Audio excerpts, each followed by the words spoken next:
Hello ನನ್ನ ಪ್ರೀತಿಯ ವಿದ್ಯಾರ್ಥಿಗಳೇ, ಎಲ್ಲರೂ ಹೇಗಿದ್ದೀರಾ? ನಾನು ನಿಮ್ಮ ಕನ್ನಡ ಮ್ಯಾಮ್ ಪವಿತ್ರ. ನೆಚ್ಚಿನ ವಿದ್ಯಾರ್ಥಿಗಳೇ, ನಾನೀಗಾಗಲೇ ನಿಮಗೆ ಹಿಂದಿನ ಒಂದು ತರಗತಿಯಲ್ಲಿ ಕನ್ನಡ ವರ್ಣಮಾಲೆಯ ಬಗ್ಗೆ ತಿಳಿಸ್ಕೊಟ್ಟಿದ್ದೆ. ಹಾಗೆ ಕಾಗುಣಿತಾಕ್ಷರದ ಚಿಹ್ನೆಗಳು ಮತ್ತು ಕಾಗುಣಿತಾಕ್ಷರಗಳು ಅಂದರೆ ಏನು, ಕಾಗುಣಿತಾಕ್ಷರಗಳನ್ನು ಹೇಗೆ ಉಚ್ಚಾರಣೆ ಮಾಡಬೇಕು ಅನ್ನೋದನ್ನು ತಿಳಿಸ್ಕೊಟ್ಟಿದ್ದೆ. ನೀವು ಸಹ ಅವುಗಳನ್ನು ಬರೆಯೋದು ಹಾಗೆ ಅವುಗಳನ್ನು ಉಚ್ಚಾರಣೆ ಮಾಡೋದು ಎರಡನ್ನೂ ಕೂಡ ಕಲ್ತಿದ್ದೀರಾ, ಹೌದಲ್ವಾ? ಇಂದಿನ ಒಂದು ತರಗತಿಯಲ್ಲಿ ಮಕ್ಕಳ ನಾನು ನಿಮಗೆ ಒತ್ತಕ್ಷರ ಅಂದರೆ ಏನು, ಒತ್ತಕ್ಷರಗಳನ್ನು ಹೇಗೆ ನಾವು ಉಚ್ಚಾರಣೆ ಮಾಡಬೇಕು, ಹಾಗೆ ಒತ್ತಕ್ಷರಗಳಲ್ಲಿ ಎಷ್ಟು ವಿಧ, ಆ ವಿಧಗಳಿಗೆ ಉದಾಹರಣೆ ಮತ್ತು ಆ ವಿಧಗಳ ಅರ್ಥ ಏನು ಅನ್ನೋದನ್ನು ನಾನು ನಿಮಗೆ ಇವತ್ತು ತಿಳಿಸ್ಕೊಡ್ತೀನಿ. ಓಕೆನಾ? ಎಲ್ಲರೂ ಗಮನ ಇಟ್ಟು ಕೇಳಿಸ್ಕೋಬೇಕು ಮಕ್ಕಳ. ಓಕೆ, ಮೊದಲಿಗೆ ಒತ್ತಕ್ಷರ ಅಂದರೆ ಏನು ಅಂತ ನಾವು ತಿಳ್ಕೊಳ್ಳೋಣ ಅಲ್ವಾ? ಒತ್ತಕ್ಷರ ಎಂದರೆ ಎರಡು ವ್ಯಂಜನಗಳು ಅಥವಾ ಎರಡಕ್ಕಿಂತ ಹೆಚ್ಚು ವ್ಯಂಜನಗಳು ಸೇರಿ ಒಂದೇ ಆಗುವ ಅಕ್ಷರವೇ ಒತ್ತಕ್ಷರ. ಅರ್ಥ ಆಗ್ತಿದೆಯಲ್ಲ ಮಕ್ಕಳ ನಾನು ನಿಮ್ಗೆ ಏನು ಹೇಳ್ತಾ ಇದ್ದೀನಿ ಅಂತ? ಎರಡು ವ್ಯಂಜನಗಳು ಅಥವಾ ಎರಡಕ್ಕಿಂತ ಹೆಚ್ಚು ವ್ಯಂಜನಗಳು ಸೇರಿ ಒಂದೇ ಆಗುವ ಅಕ್ಷರವೇ ಒತ್ತಕ್ಷರ ಅಲ್ವಾ? ಅಂದರೆ ನಿಮಗೆ ಈಗ ನಾನು ಹೇಳ್ತಾ ಇರೋದು ಅರ್ಥ ಆಗ್ತಾ ಇರಬಹುದು ಮಕ್ಕಳ. ಏನು ಅಂದರೆ ಮೂಲ ಅಕ್ಷರಗಳಿದೆ ಅಲ್ವಾ? ವ್ಯಂಜನ ಅಂದರೆ ನಿಮ್ಗೀಗಾಗಲೇ ಗೊತ್ತು. ವ್ಯಂಜನ ಅಂದರೆ ಕಾಯಿಂದ ಲಾವರೆಗೆ ಇರ್ತಕ್ಕಂತಹ ಅಕ್ಷರಗಳನ್ನು ನಾವು ವ್ಯಂಜನಗಳು ಅಂತೇಳಿ ಕರಿತೀವಿ. ಈ ವ್ಯಂಜನಾಕ್ಷರಗಳ ಕೆಳಗೆ ಅಂದರೆ ಮೂಲ ಅಕ್ಷರದ ಕೆಳಗೆ ಚಿಕ್ಕದಾಗಿ ಬರೀತಕ್ಕಂತಹ ಅಕ್ಷರವನ್ನು ನಾವು ಒತ್ತಕ್ಷರ ಅಂತೇಳಿ ಕರಿತೀವಿ ಅಲ್ವಾ? ಇನ್ನೊಂದು ಸಲ ನಾನು ಹೇಳ್ಕೊಡ್ತೀನಿ. ಒತ್ತಕ್ಷರ ಅಂದರೆ ಏನಪ್ಪ ಅಂದರೆ ಎರಡು ವ್ಯಂಜನಗಳು ಅಥವಾ ಎರಡಕ್ಕಿಂತ ಹೆಚ್ಚು ವ್ಯಂಜನಗಳು ಸೇರಿ ಒಂದೇ ಆಗುವ ಅಕ್ಷರವೇ ಒತ್ತಕ್ಷರ. ಅರ್ಥ ಆಯ್ತಲ್ಲ ಮಕ್ಕಳ? ಓಕೆ, ಈಗ ಆ ಅಕ್ಷರಗಳು ಹೇಗಿರುತ್ತೆ, ಹೇಗೆ ಅವುಗಳನ್ನು ಓದೋದು ಅನ್ನೋದನ್ನು ತಿಳಿಸ್ಕೊಡ್ತೀನಿ ಆಯಿತಾ? ನೋಡಿ, ಕ ಇಂದ ಲಾವರೆಗೆ ಒತ್ತಕ್ಷರಗಳಿದೆ. ಆ ಅಕ್ಷರಗಳ ಕೆಳಗೆ ಚಿಕ್ಕದಾಗಿ ಅಕ್ಷರಗಳನ್ನು ಬರೆದಿದ್ದೀವಿ. ಅವುಗಳನ್ನು ಹೇಗೆ ನಾವು ಉಚ್ಚಾರಣೆ ಮಾಡಬೇಕು ಅನ್ನೋದನ್ನು ನಾನೀಗ ಹೇಳ್ಕೊಡ್ತೀನಿ. ನೋಡಿ, ನಾವು ಕನ್ನಡ ವರ್ಣಮಾಲೆಯನ್ನು ಉಚ್ಚಾರಣೆ ಮಾಡಬೇಕಾದ್ರೆ ಏನು ಮಾಡ್ತಾಯಿದ್ವಿ? ಅಲ್ಪಪ್ರಾಣ, ಮಹಾಪ್ರಾಣ ಅವುಗಳನ್ನು ಅಬ್ಸರ್ವ್ ಮಾಡಿ ಅದಕ್ಕೆ ತಕ್ಕಂತೆ ನಾವು ಉಚ್ಚಾರಣೆಯನ್ನು ಮಾಡ್ತಾಯಿದ್ವಿ ಅಲ್ವಾ? ಈಗ ಎರಡು ವ್ಯಂಜನಗಳು ಸೇರಿ ಒಂದು ಅಕ್ಷರ ಆಗಿದೆ. ಅಂದರೆ ಒತ್ತು ಕೊಟ್ಟು, ಅಕ್ಷರಕ್ಕೆ ಒತ್ತನ್ನು ಕೊಟ್ಟು ನಾವು ಉಚ್ಚಾರಣೆಯನ್ನು ಮಾಡಬೇಕು, ಹೌದಲ್ವಾ? ಈಗ ನೋಡಿ, ಕಾಕ್ಕೆ ಒತ್ತು ಖ. ಮೊದಲು ಅದನ್ನು ಹೇಗೆ ಓದ್ತಾ ಇದ್ವಿ? ಕ ಅಂತ ಇದ್ವಿ ಅಲ್ವಾ? ಈಗ ಕಾಕ್ಕೆ ಒತ್ತು ಖ, ಖಾಕ್ಕೆ ಒತ್ತು ಖ, ಗಾಕ್ಕೆ ಒತ್ತು ಘ, ಘಾಕ್ಕೆ ಒತ್ತು ಖ, ಇನ್ಯಾಕ್ಕೆ ಒತ್ತು ಇನ್ಯಾ, ಇನ್ಯಾ ಒತ್ತಿ ಹೇಳಬೇಕು ಆಯಿತಾ? ಚಾಕ್ಕೆ ಒತ್ತು ಛ, ಛಾಕ್ಕೆ ಒತ್ತು ಛ, ಜಾಕ್ಕೆ ಒತ್ತು ಝ, ಝಾಕ್ಕೆ ಒತ್ತು ಝ, ಇನ್ಯಾಕ್ಕೆ ಒತ್ತು ಇನ್ಯಾ ಒತ್ತಿ ಹೇಳಬೇಕು. ಟಾಕ್ಕೆ ಒತ್ತು ಠ, ಠಾಕ್ಕೆ ಒತ್ತು ಠ, ಡಾಕ್ಕೆ ಒತ್ತು ಢ, ಢಾಕ್ಕೆ ಒತ್ತು ಢ, ನಾಕ್ಕೆ ಒತ್ತು ನ ಒತ್ತಿ ನಾವು ಅದನ್ನು ಉಚ್ಚಾರಣೆ ಮಾಡಬೇಕು.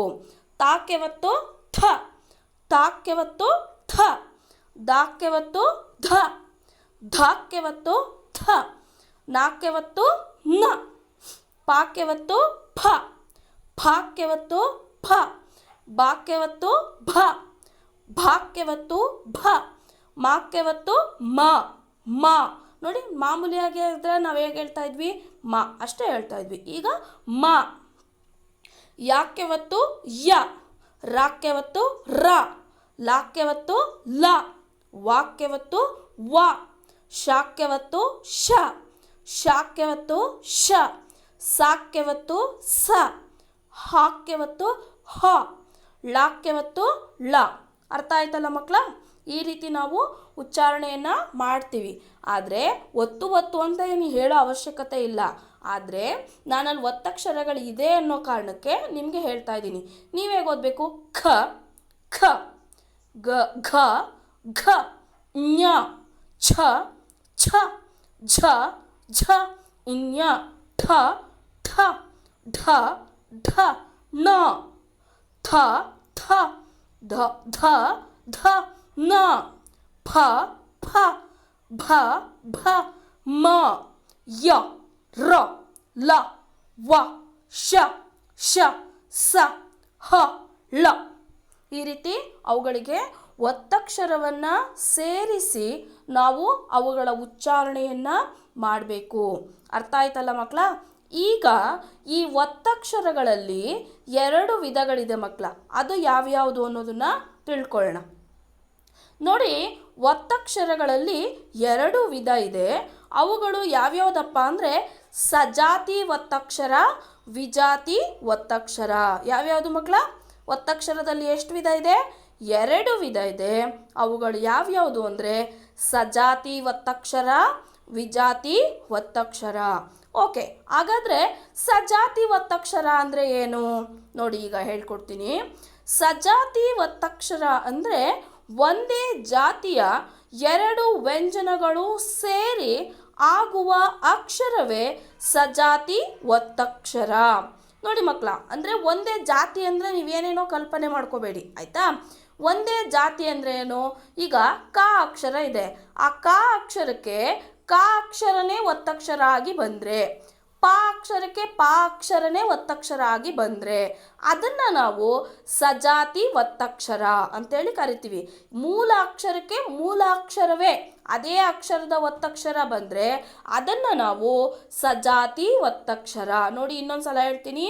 ಒಂದೇ ಜಾತಿಯ 2 ವ್ಯಂಜನಗಳು ಸೇರಿ ಆಗುವ ಅಕ್ಷರವೇ ಸಜಾತಿ ಒತ್ತಕ್ಷರ. ಉದಾಹರಣೆಗೆ ನೋಡಿ, ಈಗ ನೀವು ಪ್ರತಿದಿನ ಅಮ್ಮನ ಕರಿತಾ ಇರ್ತೀರ, ಅಮ್ಮ ಅನ್ನಲ್ಲ ನೀವು. ಅಮ್ಮ ಅಂದರೆ ಅದು ಅರ್ಥಹೀನ ಪದ ಆಗುತ್ತೆ. ಅಮ್ಮ ನೋಡಿ, ಮಾಗೆ ಮಾವತ್ತು. ಅಮ್ಮ.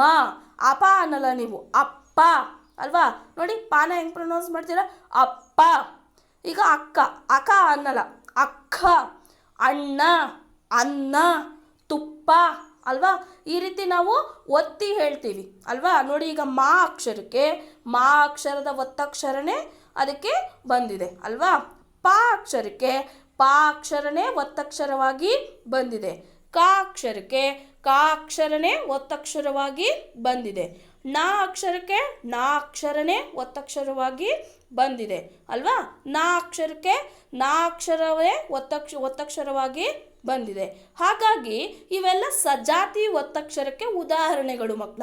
ಅರ್ಥ ಆಗ್ತಿದೆಯಾ? ಅಂದರೆ ಒಂದೇ ಜಾತಿಯ 2 ವ್ಯಂಜನಗಳು ಅಂದರೆ ಅಮ, ಮಾ ಅನ್ನೋದು ಅಲ್ಲಿ ವ್ಯಂಜನ ಆದರೆ ಆ ಮಾ ಅಕ್ಷರದ ಒತ್ತಕ್ಷರವೇ ಅದಕ್ಕೆ ಒತ್ತಕ್ಷರವಾಗಿ ಬಂದಿದೆ ಅಲ್ವಾ? ಸೊ ಅಂದರೆ ಮಾ ಅನ್ನೋದು ಅಲ್ಲಿ 2 ಸಲ ಉಚ್ಚಾರಣೆ ಆಗ್ತಾ ಇದೆ. ಅಮ್ಮ, ಅಮ್ಮ, ಅಪ್ಪ. ನೋಡಿ, ಅಪ ಅಲ್ಲ, ಅಪ್ಪ, ಅಕ್ಕ, ಅಣ್ಣ, ಅನ್ನ. ಈ ರೀತಿ ನಾವು ಉಚ್ಚಾರಣೆ ಮಾಡ್ತಾ ಇದ್ದೀವಿ. ನಿಮ್ಗೆಲ್ರಿಗೂ ಈಗ ಸಜಾತಿ ಒತ್ತಕ್ಷರ ಅಂದರೆ ಏನು ಅಂತ ಅರ್ಥ ಆಯ್ತಾ ಮಕ್ಕಳ? ಇನ್ನು ವಿಜಾತಿ ಒತ್ತಕ್ಷರ 2ನೇ ವಿಧ ವಿಜಾತಿ ಒತ್ತಕ್ಷರ. ವಿಜಾತಿ ಒತ್ತಕ್ಷರ ಅಂದರೆ ಏನು ಅಂತ ನಾವಿವಾಗ ತಿಳ್ಕೊಳ್ಳೋಣ ಮಕ್ಕಳ. ನೋಡಿ, ವಿಜಾತಿ ಒತ್ತಕ್ಷರ ಅಂದರೆ ಬೇರೆ ಬೇರೆ ಜಾತಿಯ 2 ಅಥವಾ 2ಕ್ಕಿಂತ ಹೆಚ್ಚು ವ್ಯಂಜನಗಳು ಸೇರಿ ಆಗುವ ಅಕ್ಷರವೇ ವಿಜಾತಿ ಒತ್ತಕ್ಷರ. ಇನ್ನೊಂದ್ಸಲ ಹೇಳ್ತೀನಿ, ಕೇಳಿಸ್ಕೊಳ್ಳಿ. ಬೇರೆ ಬೇರೆ ಜಾತಿಯ 2 ಅಥವಾ 2ಕ್ಕಿಂತ ಹೆಚ್ಚು ವ್ಯಂಜನಗಳು ಸೇರಿ ಆಗುವ ಅಕ್ಷರವೇ ವಿಜಾತಿ ಒತ್ತಕ್ಷರ. ಅಂದರೆ ಯಾವುದೇ ಅಕ್ಷರ ಇರಲಿ, ಯಾವುದೇ ವ್ಯಂಜನಾಕ್ಷರ ಇರಲಿ, ಆ ಅಕ್ಷರಕ್ಕೆ ಬೇರೆ ಅಕ್ಷರದ ಒತ್ತು ಅಂದರೆ ಬೇರೆ ವ್ಯಂಜನದ ಒತ್ತು ಬಂದು ಸೇರಿಕೊಂಡಾಗ ಅದು 2 ಆಗಿರ್ಬೋದು. ಅಂದರೆ ಈಗ ನೋಡಿ, ಉದಾಹರಣೆಗೆ ನಾನು ಅಲ್ಲಿ ಕೊಟ್ಟಿದ್ದೀನಿ. ಜ ಇದೆ, ನಾ ಇದೆ, ನಾಗೆ ಯಾವತ್ತಿದೆ? ಜನ್ಯ ಆಯಿತು. ಜನ್ ಯ ಯಾವ ಒತ್ತಕ್ಷರ ಇದೆ? ಜನ್ಯ ಆಯಿತು. ಅಲ್ಲಿ ನಾ ಮತ್ತು ಯಾ ಸೇರಿಕೊಂಡಿದೆ ಅಲ್ವಾ? ಇನ್ನು ನನ್ನ ಹೆಸರು ನಿಮ್ಗೆಲ್ರಿಗೂ ಗೊತ್ತಲ್ವಾ? ಪವಿತ್ರ. ಪ ವಿ ತ್ರ, ತ ಮತ್ತು ರ 2 ಸೇರಿ ತ್ರ ಆಗಿದೆ ಅಲ್ವಾ? 2 ವ್ಯಂಜನ ಅಲ್ಲಿ ಸೇರಿಕೊಂಡಿದೆ. ಇನ್ನು ನೋಡಿ, ಜ್ಞಾನ. ಜಾಗೆ ಏನಾಗಿದೆ? ಇನ್ಯಾವ ಒತ್ತಕ್ಷರ ಬಂದು ಸೇರಿಕೊಂಡಿದೆ? ಜ್ಞಾನ ಅಲ್ವಾ? ವಿಶ್ವ. ನೋಡಿ, ವಿ ಶಾಗೆ ವಾ ಅಕ್ಷರದ ಒತ್ತಕ್ಷರ ಬಂದಿದೆ, ವಿಶ್ವ ಆಗಿದೆ. ಇನ್ನು ಕ್ಷಮೆ ನೋಡಿ, ಕಾಗೆ ಷಟ್ಕೋನ ಶ ಇದೆಯಲ್ಲ ಮಕ್ಕಳ, ಆ ಶ ಅಕ್ಷರದ ಒತ್ತಕ್ಷರ ಬಂದು ಸೇರ್ಕೊಂಡಿದೆ, ಕ್ಷಮೆ ಆಗಿದೆ. ಇನ್ನು ನೋಡಿ ಕೊನೆಯ ಒಂದು ಪದ ಅಬ್ಸರ್ವ್ ಮಾಡಿ, ಅಸ್ತ್ರ ನೋಡಿ, ಆ ಸ ಅನ್ನೋ ಅಕ್ಷರಕ್ಕೆ 2 ವ್ಯಂಜನದ ಒತ್ತುಗಳು ಬಂದು ಸೇರ್ಕೊಂಡಿದೆ ನೋಡಿ. ಆ ಸಾಗೆ ತಾ ಅಕ್ಷರದ ಒತ್ತು, ಹಾಗೆ ರಾ ಅಕ್ಷರದ ಒತ್ತು ಸೇರಿ ಅಲ್ಲಿ 2 ಅಥವಾ 2ಕ್ಕಿಂತ ಹೆಚ್ಚು, ಅರ್ಥ ಆಗ್ತಿದೆಯಲ್ಲ, ಅಲ್ಲಿ 2ಕ್ಕಿಂತ ಹೆಚ್ಚು ವ್ಯಂಜನಗಳು ಸೇರಿ ಅಸ್ತ್ರ ಅನ್ನೋ ಒಂದು ಪದ ಆಗಿದೆ. ಅರ್ಥ ಆಯ್ತಲ್ಲ ಮಕ್ಕಳ ನಿಮ್ಗೀಗ? ವಿಜಾತಿ ಒತ್ತಕ್ಷರ ಅಂದರೆ ಬೇರೆ ಬೇರೆ ಜಾತಿಯ 2 ಅಥವಾ 2ಕ್ಕಿಂತ ಹೆಚ್ಚು ವ್ಯಂಜನಗಳು ಸೇರಿ ಆಗುವ ಅಕ್ಷರವೇ ವಿಜಾತಿ ಒತ್ತಕ್ಷರ. ಉದಾಹರಣೆಗೆ ಜನ್ಯ, ಪವಿತ್ರ, ಜ್ಞಾನ, ವಿಶ್ವ, ಕ್ಷಮೆ, ಅಸ್ತ್ರ, ಇನ್ನು ಬಹಳಷ್ಟು ಪದಗಳಿದೆ, ಶಾಸ್ತ್ರ ಅಲ್ವಾ, ಈ ರೀತಿ ಬಹಳಷ್ಟು ಪದಗಳಿದೆ ಅಲ್ವಾ, ನವ್ಯ, ಈ ರೀತಿ ನೀವು ಇನ್ನೊಂದಷ್ಟು ಪದಗಳನ್ನು ಹುಡುಕಿ ಸಜಾತಿ ಒತ್ತಕ್ಷರಕ್ಕೂ ಅಷ್ಟೇ, ವಿಜಾತಿ ಒತ್ತಕ್ಷರಕ್ಕೂ ಅಷ್ಟೇ ನೀವು ನಾನು ಕೊಟ್ಟಿರೋ ಉದಾಹರಣೆಗಳನ್ನು ಬಿಟ್ಟು ಬೇರೆ ಪದಗಳನ್ನು ಕಲಿತು ಅವುಗಳನ್ನು ಬರೆದಿರಬೇಕು ಹೋಮ್ವರ್ಕಲ್ಲಿ, ಆಯಿತಾ?